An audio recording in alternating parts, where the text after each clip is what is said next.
సంసారమన్న సముద్రం నడుం వరకే వస్తుంది, వారు నడిచి వెళ్ళిపోగలరు. నేనున్నాను, కాపాడతాను, నా పాదములను నమ్మండి అని సూచన చేశాడు. అందుకే ఆ ముద్ర ఇలాగే పెట్టి ఇలాగే నిలబడ్డాడు. మీరు ఆలోచించండి, కొన్ని చాలా కష్టం. కాసేపు ఇలా రెండు చేతులు ఎత్తి నించోండి, 10 నిమిషాలకు అది ఎంత కష్టమో మీకు అర్థమైపోతుంది. రక్తం వెనక్కి ప్రవహిస్తూ పైకెక్కడం కష్టమై గోడలు జారిపోతాయి. అలాంటిది ఏనాడు నిలబడ్డాడో ఇలా నిలబడితే చెయ్యి ఇలాగే పెడితే మణికట్టు ఎంత నిప్పెడుతుంది. ఇన్నేళ్ల నుంచి నకృతం దైవ సంఘైశ్చ అన్నప్పుడు లోకములను రక్షించిన చెయ్యి యొక్క మణికట్టు ఎంత నిప్పెట్టిందో. ఎవరం వెళ్ళి ఆయనకి ఇలా కాస్త సేద తీర్చాం, ఎవరం ఆ చేతి మీద రాశాం, స్వామి అలా పట్టుకుని నించున్నావే, ఆ చెయ్యి ఎంత నిప్పెట్టిందో, బుద్ధిహీనుణ్ణి ఇలా తిరుగుతున్నాను, నమ్ముతాను తండ్రి, నీ పాదములను నమ్ముతాను, ఇక నుంచి ధూర్తతనంతో ప్రవర్తించను, ధర్మాన్ని విడిచిపెట్టను అని ఎవరమన్నాం అంటే నన్ను ఉద్దేశించి నేను అన్నది, మిమ్మల్ని కాదు, మీరందరూ ధర్మాత్ములు, మిమ్మల్ని ఉద్దేశించి అనే అధికారం నాకు లేదు, నా గురించి నేను చెప్పుకుంటున్నది. ఈ అంత నిప్పెడుతోందే మణికట్టు. ఎప్పుడైనా అబ్బా అని ఇలా అంటాం మనం, కొంచెం నిప్పిడితే కాసేపు ఇలా అంటాం. అలాంటిది ఇలాగే ఉండిపోయాడు అంతే. ఇందరికీ అభయమ్ములిచ్చు చేయి, కందువకు మంచి బంగారు చేయి. ఏమి కారుణ్యమూర్తి, ఏమి ముద్ర. ఎందుకు ఆ పాదములు చూడమంటాం? ఒక్కటే కారణం, ఆయన పాదముల అడుగున ఉన్నాయి చిహ్నములు. రేఖామయధ్వజ సుధాకలశాత పత్ర వజ్రాంకుశాంబురుహకల్పక శంఖచక్రై భవ్యైరలంకృతతలౌ పరతత్వ చిహ్నై శ్రీవేంకటేశ చరణౌ శరణం ప్రపద్యే. దాని ఎందుంది రహస్యం? అసలు వెంకటేశ్వర స్వామి వారి పాదముల యొక్క అడుగు భాగాన్ని చూసేవాడెవరో తెలుసా? పరమయోగీంద్రులకు భావగోచరమైన సరిలేని పాదాల జంటగంటి అంటాడు. కనపడుతున్నాయిగా, వెళ్ళి చూస్తే శుక్రవారం. మరి ఇంకేమిటి? కాదు, పరమయోగీంద్రులకు కనపడతాయన్నాడు అన్నమయ్య. ఎందుకో తెలుసా? భక్తి నిజమైతే, మనని చూసి వెంకటరమణుడు పొంగిపోయింది నిజమైతే, నేను వెళ్ళి ఆయన కాళ్ళ మీద పడ్డాననుకోండి, రా రా రా రా రా రా అబ్బా నాన్న వచ్చావురా అని ఇలా 2 భుజాలు పట్టి పైకెత్తి మళ్ళీ ఇలాగే నించుంటాడా? కూర్చుంటాడా? కూర్చోదా అని భంగిమ మారుతుందా మారదా? ఇలా దా కూర్చో అన్నప్పుడు చేయి మారిపోయిందా? కూర్చో అని కూర్చోపెట్టుకుంటే నేను అక్కడ కూర్చుంటానా? ఇలా దగ్గరగా జరిగి స్వామి దగ్గరికి వెళ్ళి ఆ పాదాలు చూసి, శంకరులు చెప్పారు ఈ రహస్యం శివానంద లహరిలో, పొంగిపోయి ఆ పాదాలని చూసి, ఈశ్వరా అబ్బా ఒక్కసారి ముట్టుకోవద్దా అండి అంటే ఆయన చూసి నవ్వి అన్నాడు అనుకోండి, గృహీత్వా హస్తాభ్యాం అలా పైన పట్టుకుని ఇలా అరిచేతులు ఇలా పెడితే ఆయన సంతోషించి ఎత్తి పెట్టాలి ఆ చేతుల మీద పాదాలు. గృహీత్వా హస్తాభ్యాం శిరసి నయనే వక్షసి వహన్, బాగా దగ్గరికి జరిగి అబ్బా స్వామి ఏమి పాదాలు, నా జన్మ ధన్యం, ఒక్కసారి తల మీద పెట్టండి అని ఇలా వంగితే ఆయన ఇలా 2 పాదాలు పైకెత్తి ఇలా పెట్టాడు అనుకోండి, ఆయన ఆ పట్టుపుట్టం, ఆ అంచులు ఉన్న పట్టుపంచ, పాద మంజీరం, ఆయన మోకాళ్ళ దగ్గర పెట్టుకున్న ఆభరణాలు, ఆయన చేతులు కదులుతుంటే పోతన గారు అంటారు, మహానుభావుడు అక్రూరుడికి అయింది దర్శనం, కదిలిన బాహుపద క్రమంబున రవముసూపెడి నూపు రములవాణి అని.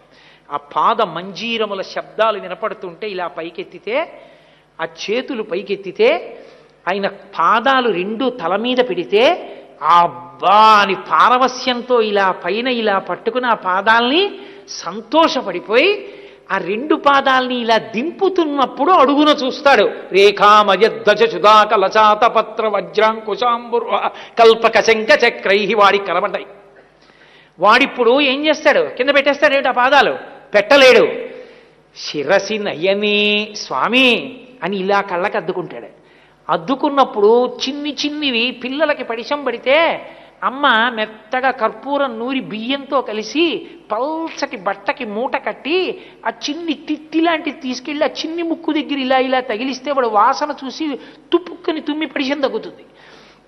అలా మెత్తగా కట్టిన చిన్ని ముద్దల్లా ఉన్న బొట్టన వేళ్ళు, పక్క వేళ్ళు, చిటికెన వేలు ఇలా వరుస క్రమంలో ఉన్నవి నేను నా కళ్ళు ఇలా అంటుంటే ఆయన పాదములకు ఉన్న వేళ్ళు నా కళ్ళకి తగులుతుంటే శిరసి నయనే ఇంకా ముందుకు జరిగిన గుండెల మీద పెట్టుకుని ఆ శ్రీపాదాలని వక్షశివహన్ నా గుండెల మీద పెట్టుకుని సమాశ్లిష్యాఘ్రాయ స్ఫుట జలజ గంధాన్ పరిమళాన్ గట్టిగా పట్టేసుకుని ఆయన పట్టుపంచలోంచి ఆ పాదాల మీద ఇలా పెట్టేసి కన్నీటి ధారలు కారిపోతూ ఆనంద తన్మయావస్థలో నేను ఇలా నా తల ఆడించేస్తూ రెండు పాదముల మధ్యలో ఉన్నటువంటి వ్యవధానమునందు ఇలా నా నుదురు పెట్టి నేను లేవలేక అలా పడి ఉండిపోతే సమాశ్లిష్యాఘ్రాయ స్ఫుట జలజ గంధాన్ పరిమళాన్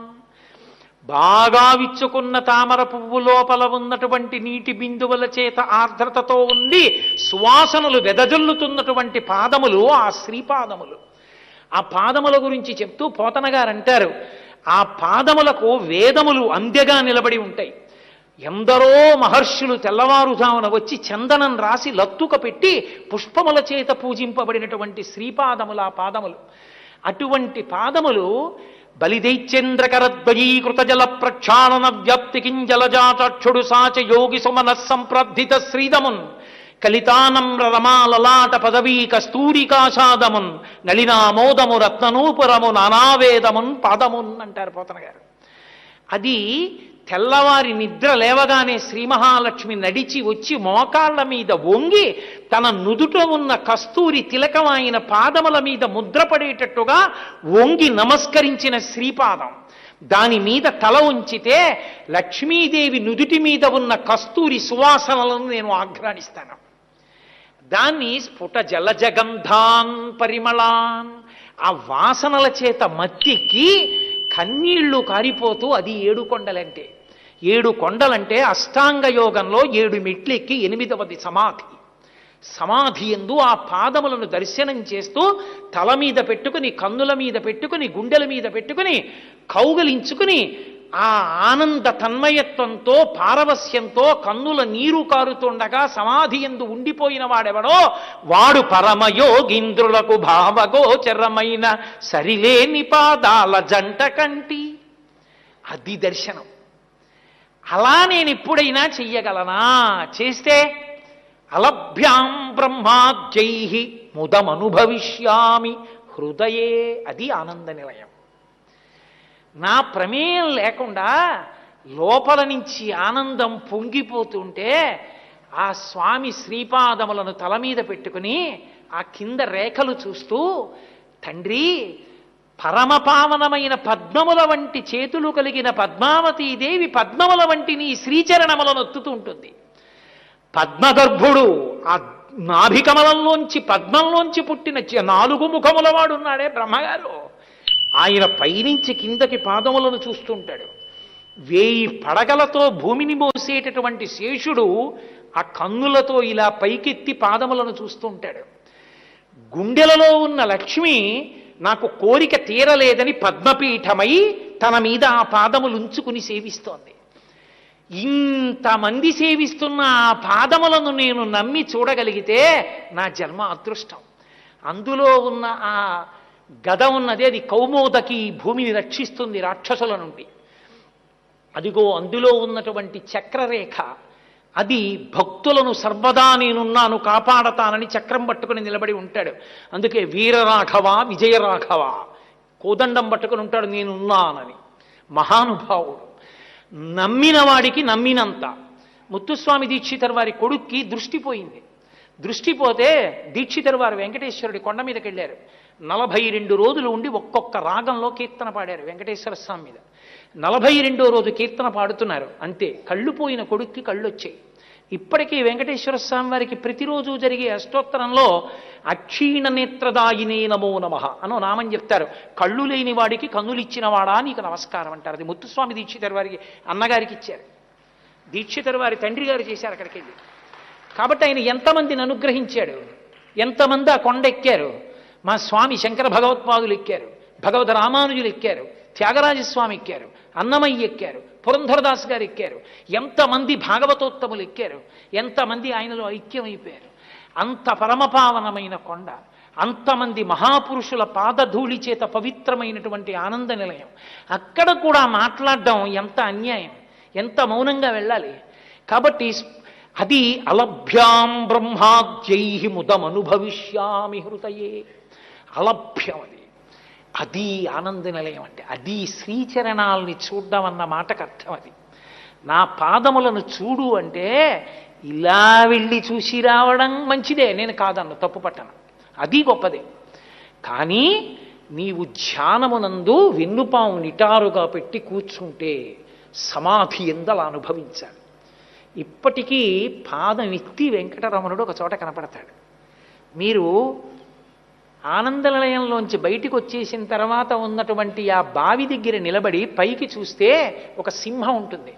ఆ సింహం మించి చూస్తే దక్షిణామూర్తి కూర్చున్నట్టు ఎడమ పాదం కిందకి దింపి కుడికాలు పైన వేసుకుని వీరాసనం వేసుకుని కూర్చుని ఉంటాడు.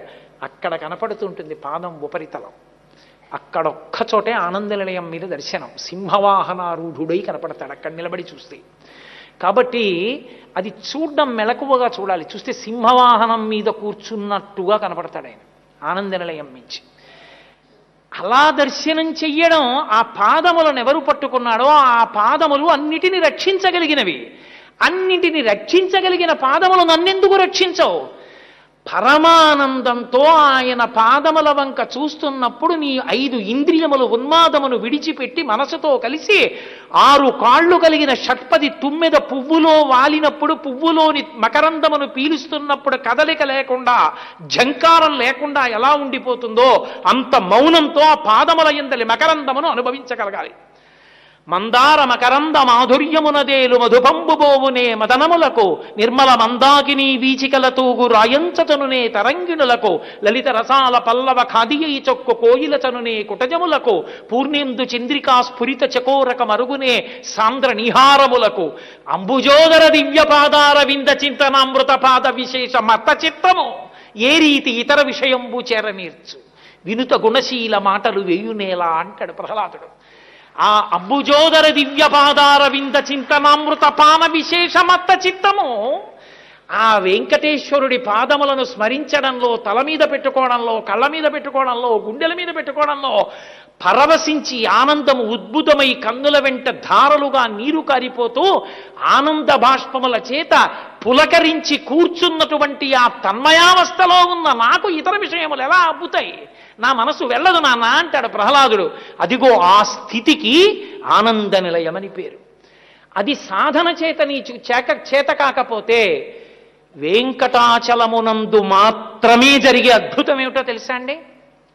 శిశువు నుండి వృద్ధుడి వరకు, స్త్రీ పురుష పండిత పామర కుల మత వర్ణ వివక్ష లేకుండా ఆనంద నిలయంలోకి మీరు ఇలా వెళ్ళి చూడగానే ఒక పెద్ద రాశీభూతమైన విద్యుత్ ఎలా లాగేస్తుందో అలా ఆయన మీ మనసు లాగుతాడు. అందుకే అప్పటి వరకు అబ్బా ఏమిటోనండి అన్నవాళ్ళు అబ్బా ఎంత బాగున్నాడని అంటారు. వెనక్కి నడవడం జీవితంలో అలవాటు ఉండదు. తోసేస్తున్నా గోవిందా గోవిందా గోవిందా గోవిందా అంటూ బయటికి వచ్చి కూడా ఇలా చూస్తుంటారు తొంగి. ఎలా ఉంది ఏం చెప్పనండి అంటాడంతే. అంటే నువ్వు ఎంత ప్రయత్నం చేసినా మనసు నిలబడదు. సదా మోహాటవ్యాం చరతి యువతీనాం కుచగిరౌ నటత్యాశాఖా స్వటతి జడితి స్వైరమపిత అంటారు శంకర్లు శివానంద లహరిలో. అది తమకంబప్ప పరంగనాజనుల పరద్రవ్యంబులన్ మృత్యులింగ మహోద్యోగము జర్యునెమ్మనము దానిం బట్టి వైరాగ్య పాశంబులన్ కట్టి బిగించి నీ చరణ స్తంభంబునన్ కట్టివైచి ముదంబెన్నడు కల్గజేయ గదవో శ్రీకాళహస్తీశ్వర అంటాడు దుర్జటి. అలా స్వేచ్ఛగా తిరుగుతుంది. వెయ్యవే పువ్వు అంటే ఓం శ్రీనివాసాయ నమః అంటుంది. ఇలా పువ్వేయి, మనసు ఎక్కడికో పోతుంది. అలా వెళ్ళిపోయే మనసు ఒక్క ఆనంద నిలయం దగ్గరికి వచ్చేటప్పటికి మాత్రం మీరు వెళ్ళమన్నా వెళ్లకుండా ఆయన మీదకే వెళుతుంది. అంటే మీ మనసు మీరు పెట్టడం కాదు, మీ మనసు తను లాగుతాడు. మీరు అలా 2 క్షణాలు చూశారనుకోండి, ఆ 2 క్షణములు మీరు తపస్సు చేసి ఈశ్వర సాక్షాత్కారం పొందారని మీ జీవుడి ఖాతాలో వేస్తారు. అది తపస్సిద్ధి. అందుకే ఆ విమానానికి ఆనంద నిలయం అని పేరు. అదే శ్రీరంగం అయితే ప్రణవాకార విమానం, అదే కంచి అయితే పుణ్యకోటి విమానం, వెంకటాచలం ఆనంద నిలయ విమానం. అక్కడ మనస్సులు తామే వెళ్ళిపోతాయి. అందుకే మహానుభావుడు అటువంటి స్వరూపంతో అటువంటి ముద్ర పట్టి ఆ పద్మపీఠం మీద నిలబడి ఉంటాడు. ఎవరు నా పాదములను పట్టుకున్నాడో వాడి ఇంటికి నేనే కాదు, నిరంతరము నా పాదములను పట్టేటటువంటి లక్ష్మి, నా నాభికమలంలోంచి పుట్టినటువంటి ఆ 4 పద్మముల వంటి ముఖములు ఉన్న నా కొడుకు చతుర్ముఖ బ్రహ్మ, నేను ఎన్నడూ విడిచిపెట్టి ఉండలేని నా నిశ్చలికాడైనటువంటి పరమేశ్వరుడు, ఇచ్ఛాశక్తి జ్ఞానశక్తి క్రియాశక్తి స్వరూపిణులైనటువంటి లక్ష్మీ సరస్వతి రుద్రాణి, ఇక పిల్లలు అందరం కలిసి కద్దమైన ప్రజాభూతామయి సంభవ కద్దమా అన్నట్టు మేమందరం కలిసి మీ ఇంటికి వస్తాం. నా పాదముల వంక చూస్తే చాలు, నా పాదములు పట్టుకుంటే చాలు, నీ ఇంట్లోనే ఉంటాను. నన్ను కోటేశ్వరారు మీ ఇంటికి రండి అంటే వస్తాను, అంటే వస్తానా రానా? మీరు ఆర్తితో వెంకటరమణుడి పాదముల వంక చూడడమే మీ గుండెల్లోకి మీ ఇంట్లోకి రమ్మని ఆహ్వానం పలకడం, మీ వెంట వచ్చేస్తాడు.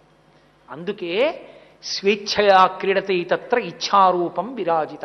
నాకు సమయం లేక నేను చెప్పలేకపోతున్నాను, కానీ ఆయన అందుకే చామదుంపలు తీసుకొచ్చి తేనెలో పెట్టిన బోయవాడికి పలికాడు, పంచవన్నెల చిలుక కందాడు. అందుకే ఇప్పటికీ చిలుకుంటుంది పక్కన. తొండమాన్ చక్రవర్తి పట్టుకుపోయాడు ఆ చిలకని, అది దొరకల. అప్పుడు ఆ బోయవాడు చెప్పాడు, కొడుకుని చంపపోయిన బోయవాడికి పక్క చెట్టులోంచి పైకొచ్చి కనబడ్డాడు. స్వేచ్ఛయా క్రీడతే తత్ర. మహానుభావుడు ఎంతమందిని కాపాడాడు. కాబట్టి అందుకే ఆ వెంకటరమణుడి పేరు చెప్తే చాలు, గోవిందనామముల్ గొంతెత్తి పాడుచు కొండెక్కు భక్తుల గుంపులొకట,